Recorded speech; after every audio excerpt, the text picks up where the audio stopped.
Hey everyone, in this video we're going to take a look at part 12 of the Hercules story from Ritchie's Fabulae Faciles. And this is centered on his third labor, which has to do with the famous stag that he's going to be chasing down and capturing.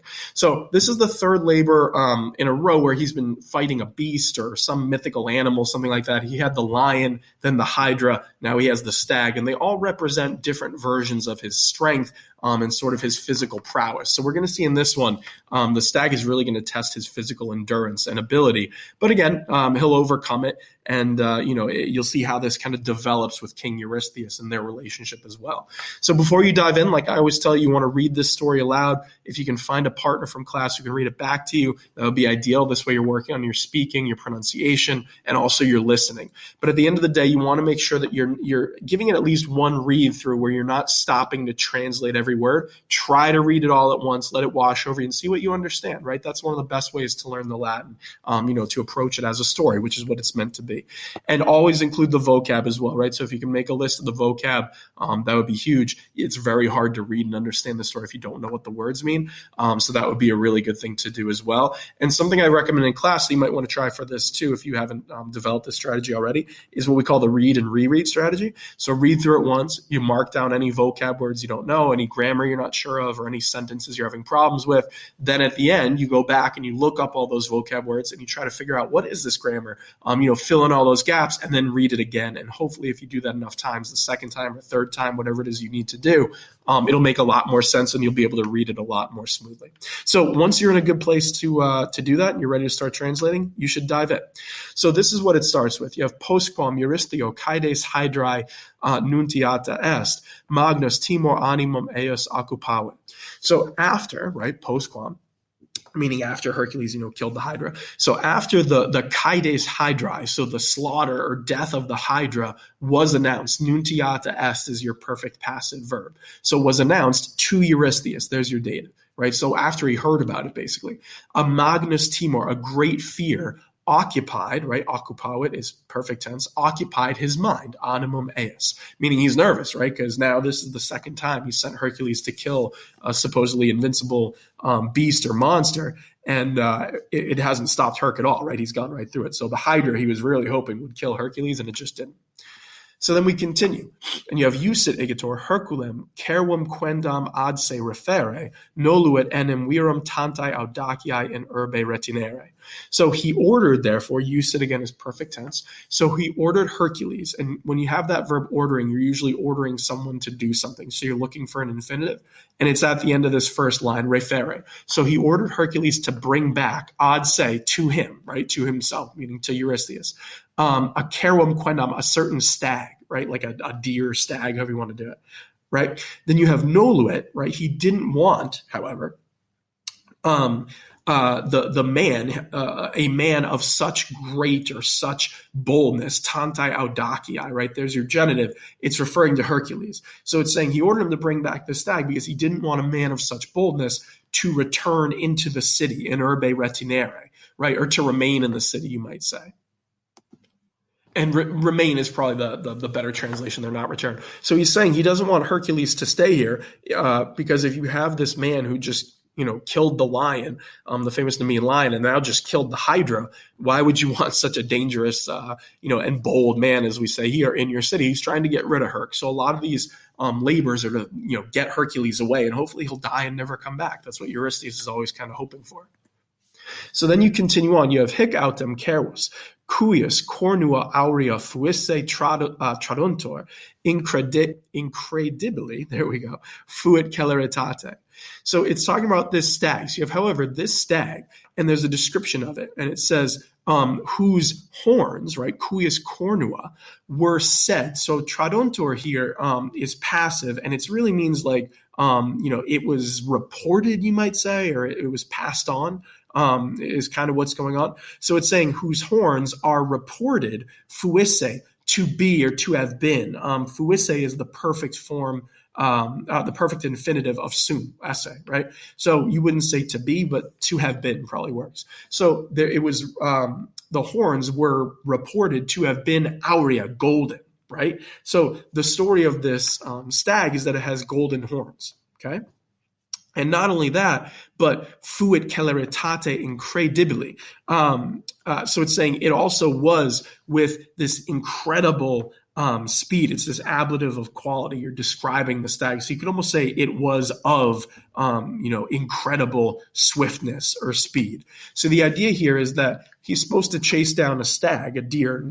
Hercules is probably like, yeah, that's fine. I'll chase a deer. Except it's not a normal deer. It's got golden horns, allegedly, and it's incredibly fast. And that's the trick of this labor. The stag is impossible to catch, right? It never really tires out, and it's incredibly fast. So that's why no one can catch it. So this is what makes it such a miraculous labor for Hercules to do. Then you continue on. You have Hercules egetor primo vestigis, eum in silva persequebator, dende ubi cerum ipsum vide, omnibus viribus curere coipit. So Hercules, therefore, right, he persequebator, so he was following. This is a deponent verb, and it's imperfect, right? So you want to translate it as if it's active. So it's the verb persequor, which means to follow. So it's saying he was following it, right, eum, into the woods. And then you have primo vestigis. This is referring to the footprints, right? So first he was following the footprints, right, or following it by its footprints into the woods. So he's tracking this animal and he sees that it's gone into the woods is the idea, right? Then, or next, dende, when he saw, he sees or saw, however you want to translate it, when he sees the stag itself, he began to run, curere coipit, with all his strength, omnibus viribus. So he's tracking it at first, right? He's tracking or following it by its footsteps into the woods. And then he actually sees the thing, and now he starts sprinting with all his strength to try to catch it. Then you continue on. You have usque ad vesperam curebat, neque nocturnum tempus sibi ad quietam relinquebat, frustratamen, nullo enim modo carum consequi poterat. Okay?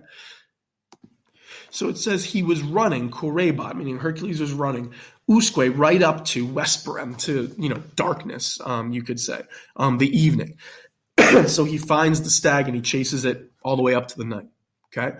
And, nor you might say, he did not, reliquebat. So he didn't, leave for himself time for rest at night, right? Nocturnum. So it's saying he didn't reliquebat. He didn't leave for himself, sibi, any time ad quietam, for rest. So he doesn't stop running is the idea.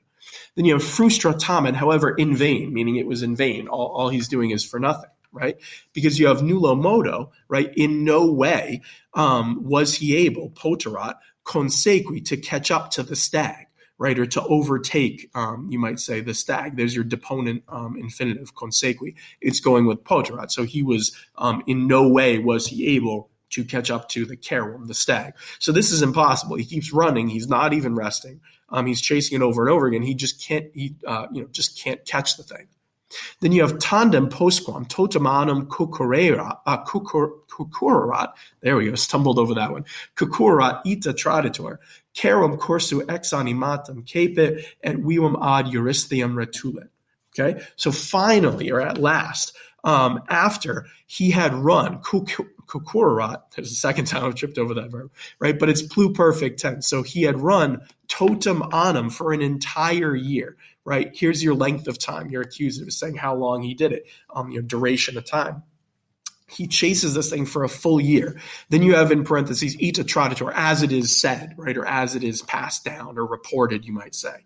Again, it means, is this true? Is this not? You're not sure. But they say he chased it for a full year, totemana, right? So finally, capit carum. He finally caught the stag, right? And it's ex animatum. So the stag is described as being exhausted, cursu, from the chase, you might say, from the running. Okay. So finally the stag is giving up. It runs out of breath, you might say, from running around, and hurts it. Okay. And vivum, living, meaning the stag is alive, retulit, he returned it ad Eurystheum, to Eurystheus, right? So he brings it back alive to Eurystheus, which is what he was supposed to do. Now, this is a different version of the myth. There's a lot of them that says, Herc caught up to it when the stag was sleeping. There's kind of different versions of this. But either way, at the end of the day, he does finally catch up to the stag. And he brings it back alive. And the whole point here is Eurystheus is trying to trick him, right? I believe the stag was one of Artemis's stags. I can't remember, but it's related to a goddess. And Herc brings this thing back alive and basically lets it go and lets it run off. That's kind of the background of this. So again, I'd encourage you to look up. This is a shortened version of the story. But long story short, he does catch up to the stag that it was thought impossible to be able to catch. That's what makes it one of his miraculous labors that he's able to do it. And again, it's showing you his physical strength, his endurance. Hercules really is superhuman, right? Nobody else could have caught this thing. So hopefully that all made sense. If you have any questions at all on the translation or anything you're not sure of, feel free to put them down in the comments below. I'd be happy to help you. But again, like I keep telling you, the more you read this and take it as a reading, right? You don't want to get kind of stuck on every individual word translation. There is a time for that, but try reading it first. It should start to wash over you and kind of sink in a little more. And the more you do it, the easier of a time you're going to have with understanding how the Latin's working. It'll just make you better at it. But like I said, if you do have any questions, let me know. But otherwise, keep working at it, and good luck.